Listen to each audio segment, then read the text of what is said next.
Dead lift പോലെയുള്ള workout ചെയ്യുമ്പോൾ കണ്ടിട്ടുണ്ട്. അത് എഡ്ഡി ഹാളിനെ പോലെയുള്ളവർ ചെയ്യുമ്പോൾ വീഡിയോ കണ്ടതല്ലേ? അത് നമ്മൾ ഹെവി വെയിറ്റ് ലിഫ്റ്റ് ചെയ്യാൻ ശ്രമിക്കുമ്പോൾ, പ്രത്യേകിച്ച് ഡെഡ് ലിഫ്റ്റ് പോലെയുള്ള വർക്കൗട്ട് ചെയ്യുമ്പോൾ നമുക്ക് തലയിലോട്ടുള്ള ബ്ലഡ് സർക്കുലേഷൻ ഭയങ്കരമായിട്ട് കൂടും. തലയിൽ മാത്രമല്ല, ഫുൾ ബോഡി സർക്കുലേഷൻ. ഒരിടയ്ക്ക് ഒരു കോമ്പറ്റീഷൻ ചെയ്തുകൊണ്ടിരുന്നപ്പോൾ എൻ്റെ കണ്ണിൻ്റെ അകത്തുള്ള വെയിന് പൊട്ടിയിട്ട് കണ്ണിനകത്ത് ബ്ലഡ് ക്ലോട്ട് കിടന്നിട്ടുണ്ട്. അന്ന് 230 എന്തോ അറ്റംപ്റ്റ് ചെയ്തപ്പോഴാണ് അത്.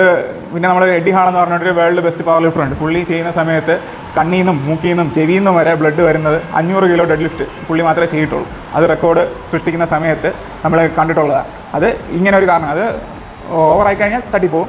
ഇപ്പോൾ ഒരു ലിമിറ്റിലാണെങ്കിൽ കുഴപ്പമില്ല, കാരണം മൈക്രോ വെയിൻസ് ആണ് പൊട്ടുന്നത്. ഇപ്പോൾ എൻ്റെ കണ്ണിൽ അത് പൊട്ടിയിട്ട് എനിക്ക് ഇഷ്യൂസ് ഒന്നും ഇല്ലായിരുന്നു. മിക്ക ലിഫ്റ്റേഴ്സിൻ്റെയും പൊട്ടാറുണ്ട്, ഞാൻ കണ്ടിട്ടുണ്ട്. അതുകൊണ്ട് അത് വലിയൊരു മെഡിക്കൽ എമർജൻസി ആയിട്ട് മാറുന്നില്ല. അത് നമ്മുടെ ലിമിറ്റ് നമ്മൾ ബ്രേക്ക് ചെയ്യുമ്പോൾ ഉണ്ടാകുന്ന ഒരു സൈഡ് എഫക്റ്റ് ആയിട്ട് വേണമെങ്കിൽ കൂട്ടാം. പെയിന് പോലും നമ്മൾ അറിയില്ല. അത് സംഭവം ഞാൻ ഇന്നാണ് കോമ്പറ്റീഷൻ ചെയ്തെങ്കിൽ അടുത്ത ദിവസം ഉച്ചയായപ്പോഴാണ് അത് വിസിബിൾ ആയത്. കാരണം അന്നേരം പൊട്ടിയത് നമ്മുടെ ബോഡിക്കകത്ത് എവിടെ ബ്ലഡ് അകത്ത് ഇന്നറായിട്ട് ഇൻറ്റേർണലി ബ്ലഡ് ബ്ലീഡിങ് ഉണ്ടായാലും അത് പുറത്തോട്ട് വരാനായിട്ട് കുറച്ച് ടൈം എടുക്കും. എന്ന് വെച്ച് കഴിഞ്ഞാൽ സ്കിന്നിന് പുറത്തോട്ട് വിസിബിൾ ആകാനായിട്ട്. അപ്പോൾ അത് വേറെ ഇഷ്യൂസ് ഒന്നുമില്ല, പക്ഷേ റെക്കമെൻഡഡ് അല്ല അങ്ങനെ പൊട്ടിച്ച് കളിക്കുന്നത്. അങ്ങനെ ചില ഇതുണ്ട്, അതൊരു ക്രേസ് ആയിട്ട് എടുത്ത് എപ്പോഴും ലിമിറ്റ് ബ്രേക്ക് ചെയ്ത് ഇതുപോലെ പൊട്ടിച്ച് 10 വരെ കാണിക്കുമ്പോൾ ചോദിക്കും, അയ്യോ ഇതെന്ത് പറ്റി? അങ്ങനെ ചോദിക്കുന്ന ആൾക്കാരും കാണിക്കുന്ന ആൾക്കാരും ഉണ്ട്. പക്ഷേ അത് നമുക്ക് ഹെൽത്തിന് അത്രയും നല്ലതല്ല. പക്ഷേ നമ്മളൊരു കോമ്പറ്റീഷനൊക്കെ ചെയ്യുമ്പോൾ ചിലപ്പോൾ ഇതുപോലെ പൊട്ടിയെന്ന് വരാം.